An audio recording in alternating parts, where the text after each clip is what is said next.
vedare tinokuchingamidzai zvekare kune chimwe chirongwa pano paZim, Facebook Secrets and Confessions. Tadzoka zvekare nemamwe messages. Hey, vanhu havasi kuzorora. Hey, unenge uchingoona vanhu vachifamba nemazimotikari ungoti zvavo havo vari kufamba nemazimotikari akanaka, but hey, kana vanhu vozokonfesa ndopaunoona kuti zvakangoma hazvo veduwe. Regedzai tibva tapinda mumamessages edu atadzoka takakubatirai. Message edu ekutanga yatadzoka takakubatirai yakamira sekudai so. Hanzi makadii zvenyu mukomanashe. I am a woman who is filled with regret each and every second of my life. I just regret kuti why ndakabvuma kuitiswa izvo zvandakaitiswa nemurume wangu. At that time inawo yekuti tainge tiri munhamo, ende kune nhamo yaya yekuti there is hope for tomorrow, but as for me and my husband kwainge kusisina kana hope at all. It was either we were going to starve to death, inini nemurume nevana. So mukoma pari zvino chinondikonzeresa kuti ndinge ndichiita depression, ndirarame ndiri pakati pedepression inawo yekuti ndinoziva kuti chose chatiinacho it is nothing but mhepo chaiyo mukoma. Motikari dzatinofamba nadzo imhepo, inyaya yekungoti zvikwambo zvacho zvatakapiwa ndo zvinotipa fake money. Saka vanhu kunze uko vanokwanisa kutokuona uchitofamba nemotikari, but chavanenge vasingakwanisi kuona ndechekuti isusu tinenge takatogara mukati mechikwambo. Chikwambo ichi zvachakaita ikamba. So saka pose paunenge uchida kubuda, iyo ndiyo inobva yangochinja yobva yangoita motikari. Kana uine zvaunenge uchida kutenga, kamba iyi ndo inobva yachinja yobva yaita sekunge iyo yava mari, but inenge isitombori mari zvachose. And I regret mukoma because upenyu uhu hauna kana mufaro mukati, kuburikidza nemhiko idzo dzacho dzatakanzi tinofanira kuti tinge tichiita mhiko dzacho idzodzo. Zvakaitika kwatiri mukoma ndezvekuti murume wangu ainge achishanda, taishandawo zvedu zvimabasa zvezva zvekungotiwo zvainge zvingori zvezvya zvekungotsanzidzira. Zvadaro mukoma murume akabva azoita sekunge ainge awana mukana. Mushure mekunge aita sekunge ainge awana mukana, then ndokubva tazobva pabasa paya ende takabva pabasa paya zvainge zviri very rough zvekuti murume wangu akatosiya ashauda murungu wake, ende murungu wake murume wangu ainge achimufarira zvekuti akatombogara naye pasi akati, usati waenda uko kwacho kwauri kuti wawana basa riri nani, watanga wambofungisa kana kuri kunzi unoda kuti ndige ndichikuwedzera mari, ndinokwanisa kukuwedzera mari, but uko kwacho kwaainge awana basa murume wangu kwaita sekunge kwainge kuine mapromises ainge ari far much better than pabasa apo patainge tigere murume wangu achishanda, even though inini ndainge ndichishanda somewhere else.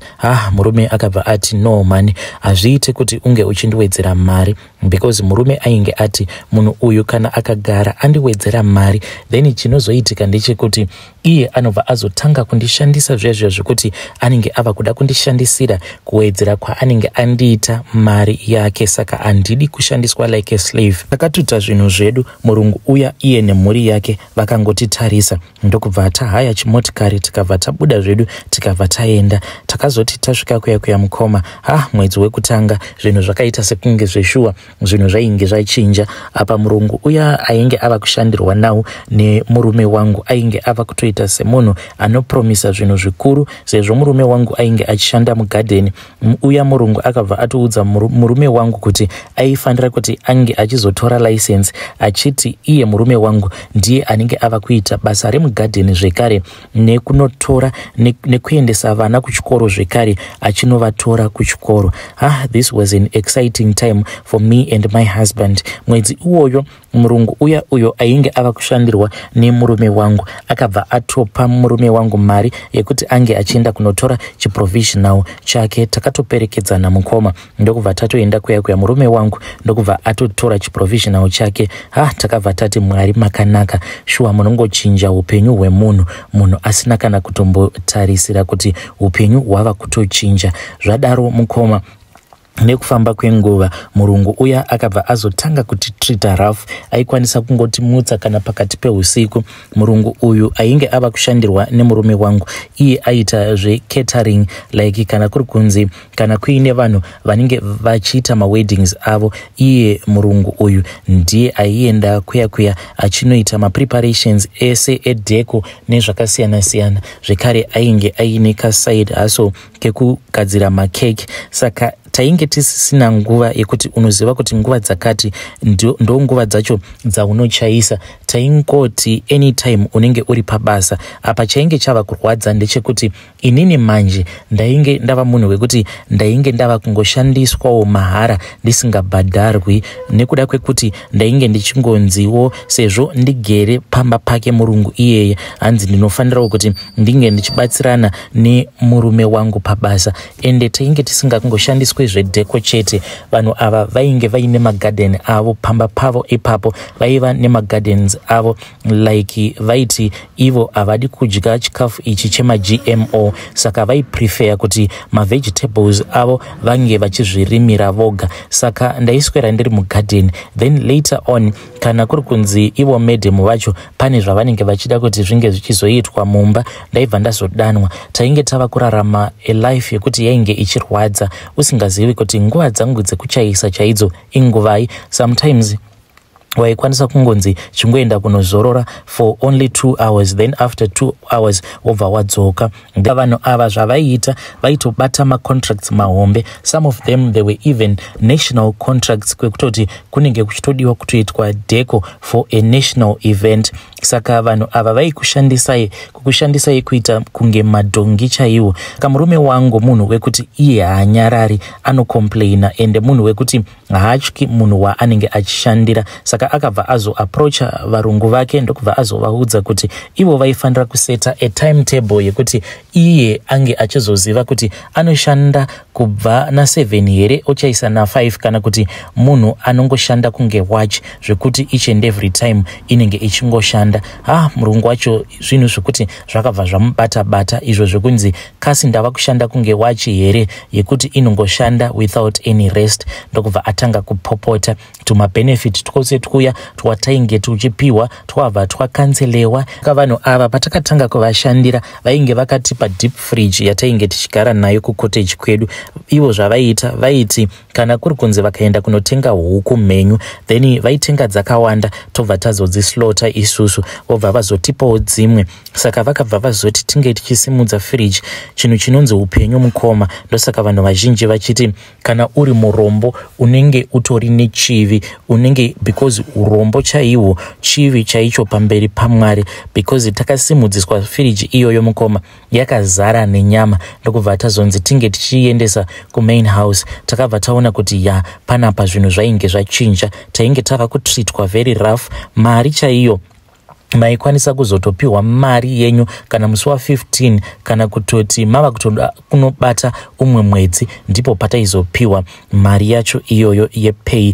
Apa kamari kacho mukoma taishanda mari yemunhu 1 isusu tiri vanhu 2. Ndokubva tazodzingwa basa. Takadzingwa basa mukoma tisina kana kumbotarisira. One day mwana wemurungu akangouya ndokubva ati kumurume wangu, hanzi ndatumwa nadhedhi kuti hanzi chibvai pamba pangu. Ndo madzingirwo acho atakaitwa basa. Ndokubva tatotanga kutorongedza mukoma. Takatombogara panze pegedhi tisingazivi kuti toenda kupi. Vaitobuda zvavo vototi ignore. Takatambudzika mukoma. Apa nguva yekunaya yakati yava kuda kunosvika. Murume ndipo paakazongodzoka one day ndokubva azondiudza kuti izvo ndo zvaainge adecide. Saka akazoti hanzi kuti iye ange achipiwa mushonga wacho welaki, inini ndaifanira kuti ndinge ndichizovapo ipapo. Ndakabva ndati it is fine. Kana kuri kunzi pane wamawana ati anokwanisa kukupaiwo mushonga welaki kuti mukwanise kukasika kuwana basa, aiwa handei ikoko. Takabva tazoenda ikoko mukoma, inini nemurume wangu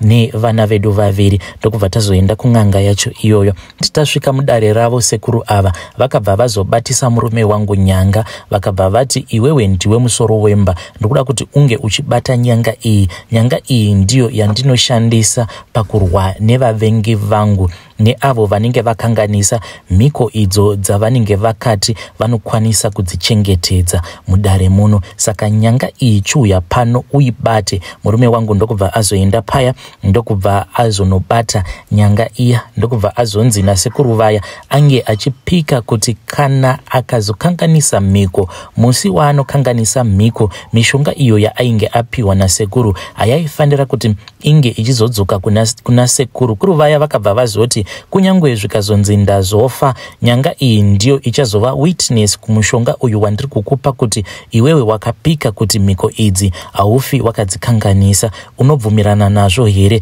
Murume wangu ndokubva ati ehe.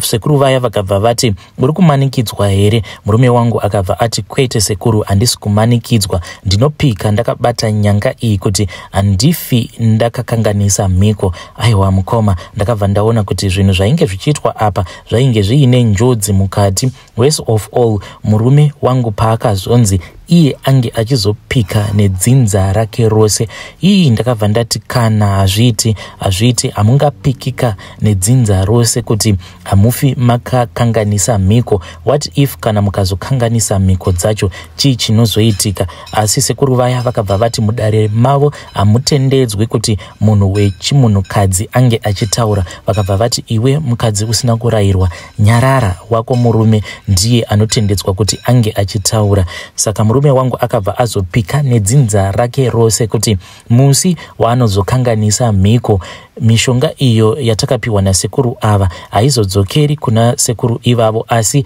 inobva yazotanga kunetsa dzinza rekwake kusvika Jesu vachiuya. Ndo mhiko idzodzo, ndo kupika kwakaita murume wangu. Akapika iye achiti mishonga iyi kana kuri kunzi ikapanduka ichazotambudza dzinza rake kusvika Jesu vachiuya. Pari zvino mukoma, tinotozama nepose patinogona napo kuti mishonga iyi tinge tichiinyengerera zuva nezuva. Tinogara tichiipfugamira, tichiinamata mishonga iyi, nekuti tinoziva kuti kana tikagara takanganisa mhiko, vana vedu tinenge tavakanganisira upenyu hwavo, nevazukuru nevazukuru vevazukuru, kusvika Jesu vachidzoka vachange vari vanhu vekuti vanenge vachitambudzwa nemishonga iyi yatakaenda tikanobata. Zvino murume wangu akati apedza kupika ndokubva azopiwa kamba. Kamba iyi murume wangu paakaipiwa yainge ichitokwana muruoko rwake, but pari zvino kamba iyi yakura mukoma, yakura zvekuti kunyange inini mukadzi mukuru ndinokwanisa kutogara pairi kamba iyi yotofamba ichitoita sekunge hapana kana chainombonzwa. Mushure mekunge tapiwa kamba iyi takabva tazonzi tinge tichizodzokera zvedu kumba tonoita bonde redu.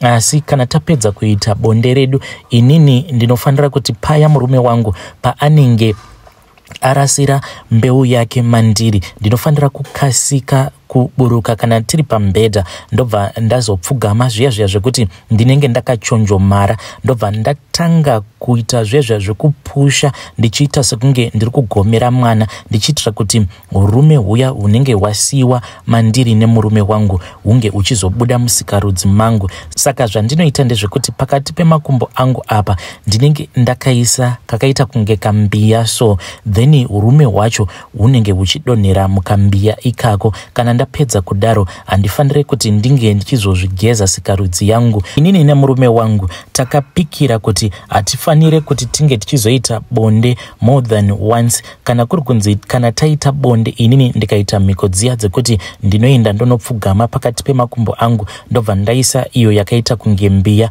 urume hwake kana hukazongonowira mukambiya ikako kandinenge ndakaisa pakati pemakumbo angu, then zvinoreva kuti kunyange tikanzwa havi sei hatifanire kuti tinge tichiita bonde kunyange zvikanzi zvaita sei. Saka zvatinowanzokuita just for safety ndezvekuti kana tikagara taita mhiko idzi, murume anobva atora jini rake obva arara akapfeka, neniwo ndinobva ndapfekawo nhumbi dzangu kuitira kuti tisafa takazoita mistake. Ndo mhiko idzodzo dzatinoita. Tinoti kana tapedza kudaro mukoma, tinobva tazobatidza rimwe kenduru ratakapiwa. Kenduru iri mukoma ratova nemakore anokwana iwo kuita 7, hariperi kenduru iroro. Kenduru iri rinonhuhwirira. Munoona mumashops mune mamwe makendle so akakora so anotengeswa ane kamwe kamunhuhwi kanonhuhwirira, so ndo kendo iroro ratakapiwa takabva tanzi kana taita bonde tinofanira kuzomeka sure kuti imba yose tinodzima malights, each and every room inofanira kuti inge ichizodzimwa malights. Saka murume wangu zvaakabva azoita ndezvekuti mushure mekunge tazovakisa zimba redu, zimansion redu, then power switch ose like the main box remagetsi rakabva razoiswa mubedroom medu. Saka each and every night kana taita mhiko idzo dzatinowanzokuita, iye anobva azodhingura magetsi ose.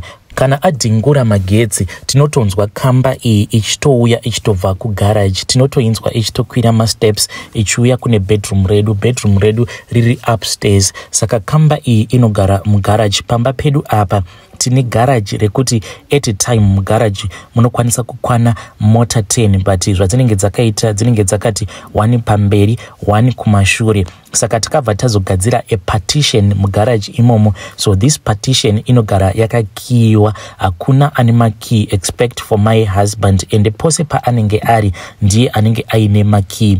Saka kamba iyoyo ndimo mainogara imomo mupartition, sort of like a room yatakaivakira mugarage imomo. Kunyangwe vana havatozvizivi kuti pamba tinogara nekamba. Saka inozoti kana yauya mubedroom inobva yazotanga kudya urume huya wandinenge ndasiya mumbiya, urume hwemurume wangu. Ndo mhiko dzacho idzodzo dzatakapikirwa.